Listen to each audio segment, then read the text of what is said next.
Hey, I'm Bill Kelliher from the band Mastodon. I play guitar and occasionally sing, and I'm here in Toronto, Canada.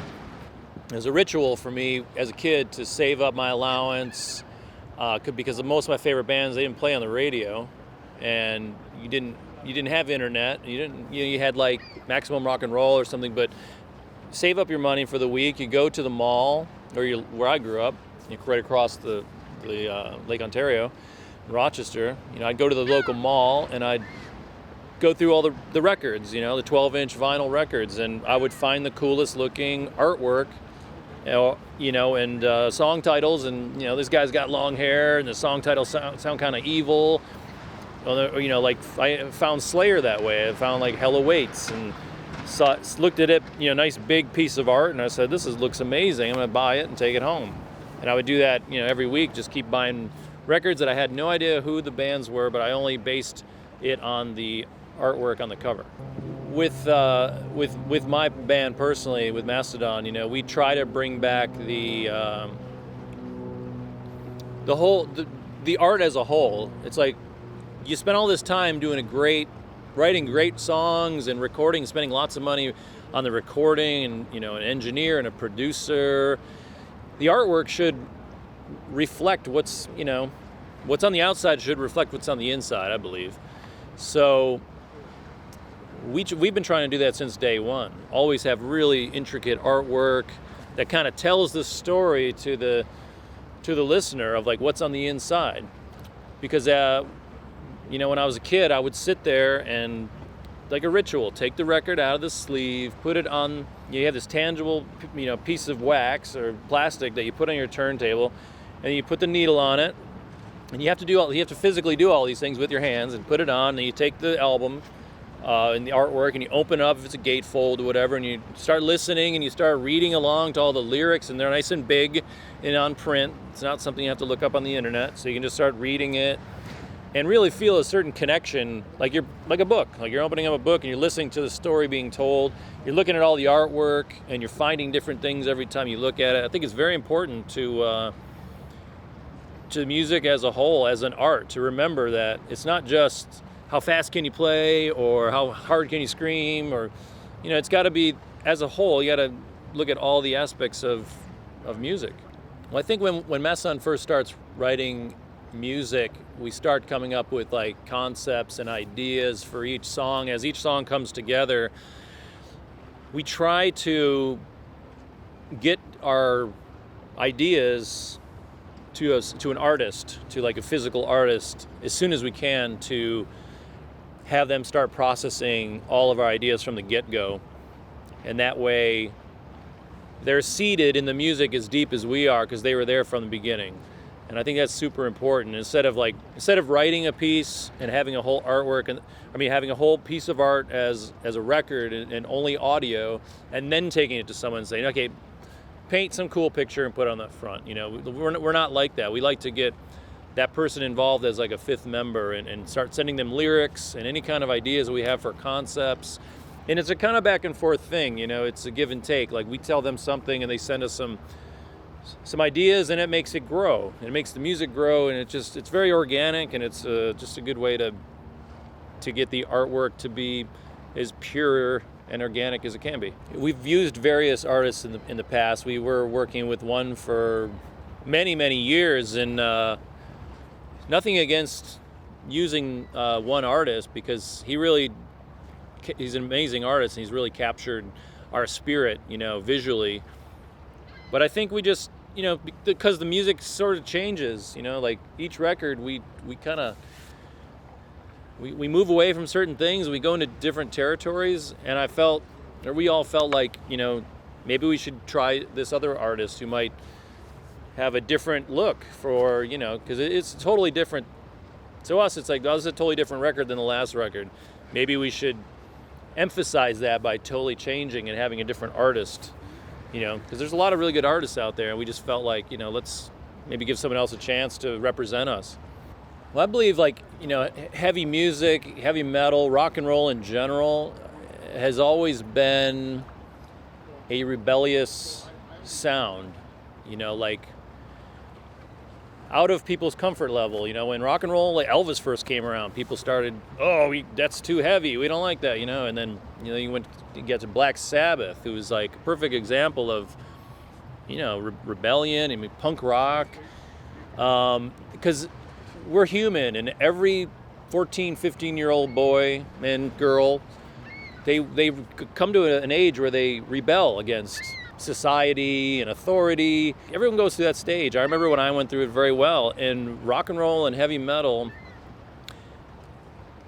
are just set up for that kind of escape, perfect getaway in your mind.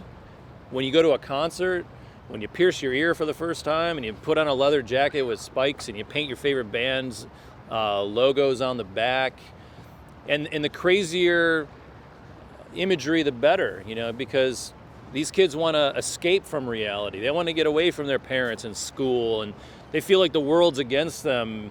I mean, I have children, and they're already like acting like that, like kind of spoiled, and it's like, okay, you know, but you know, the rock and roll music goes hand in hand with that whole escapism.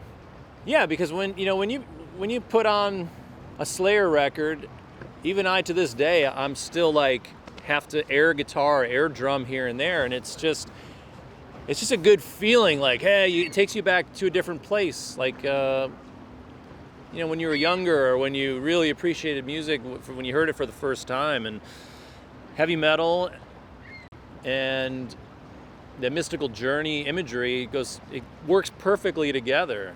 You know, it's like you can tell some crazy fantasy story. And I mean, I think in the early days of like Black Sabbath and, you know, Judas Priest and Slayer, like, you know, I mean, for me, I would more listening to the music, and then later when I would be reading the lyrics, I'd be like, oh wow, like this is really epic stuff. They're telling this crazy story about mythical beasts and like people going to hell and the journey there, and it's more like a metaphor from the singers and the songwriters for something maybe totally different about their personal experience in life. Well, you know, we got our name Mastodon because we felt like we were a very heavy, lumbering beast that was like, and we're, you know, a lot of facial hair. We're like big and hairy with tusks. We kind of envisioned ourselves, because we said, what do we sound like? You know, what kind of name are we going to put on this big, huge sounding rock music that's sludgy that we came up with? You know, the tar pits and the Mastodon, and we're like, you know, we're thinking of mammoths, and we're like, oh, and then, you know, someone saw this image on my arm, Brent, and he was like, well, what is that, like a prehistoric elephant? I'm like, a mastodon. It's not a mastodon, but he saw the image and he said, he came up with that, and I said mastodon, and everyone clicked and said, yeah, big hairy beast. Okay. So, you know, in the beginning we started writing about just stuff we'd, you know, maybe see on tour, or things that we thought were interesting, like sea sirens and calling sailors in and murdering them, and megalodons, like huge sharks in the ocean, and old Nessie, like the Loch Ness Monster, and floating through the deep, and you know, creating our craft of our stories that we're telling. But we went to a country called Iceland, and, you know, just seeing how different it was there, like almost being on a different planet, and going to Gullfoss and seeing the volcanoes, and it really took us to a different place in our mind and our songwriting, you know, like lyrically. You know, we wrote a song called Iceland, and that was based on our trip there, you know. So we travel a lot, and it definitely comes into play, like, you know, especially seeing things that are just mind-blowing to witness in person, you know, like the Taj Mahal or something, just like, holy shit, this thing's huge, and like all the intricate parts that make up these things, and, you know, like huge beasts and flying reptiles or whatever, you know. So we have a new record. It's called Once More Around the Sun, and the artwork is by a guy named Skinner from San Francisco, who's been slowly working with us here and there for the past, I don't know, couple years. And His artwork is extremely tripped out, multicolored, and it's so many things happening in it, because it's basically Once More Around the Sun is a year in the lives of our band.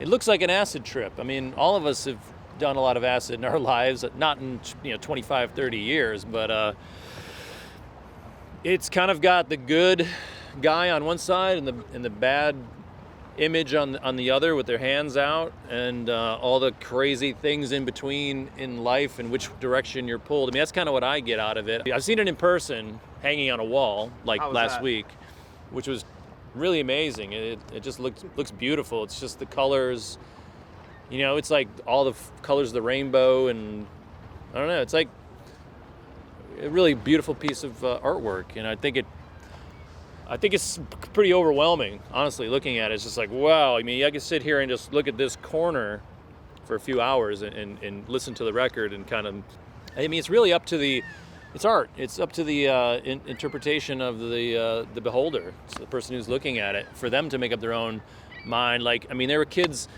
writing on our message board about, oh, you guys released the first single on 4/20, and the song is called High Road, and the correlation between 4/20, obviously with this pot smokers for some reason, and the song is 4 minutes and 20 seconds long. Like, you guys, you're talking about weed, we know it. And then there's the green image that they used, which is only a small section of the big picture, and kids they loved it. They're going crazy. They're talking about how we were talking about weed, and this song is about for them because it's all about marijuana use, and it's not. It's like, okay.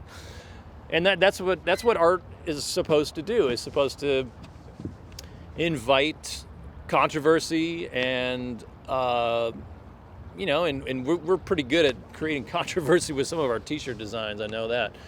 But it draws people in, like, oh, what is that? I never thought of it that way. Or what do you think of the album cover? What does this mean to you? What does this song mean to you? And that's the great thing about my band, Mastodon, is that I don't even know all the lyrics to all of our songs, but when I listen to it, what I hear is what I hear. I don't even want to know what the real meaning is behind it. It's more of what do you take away from the table when you listen to a song.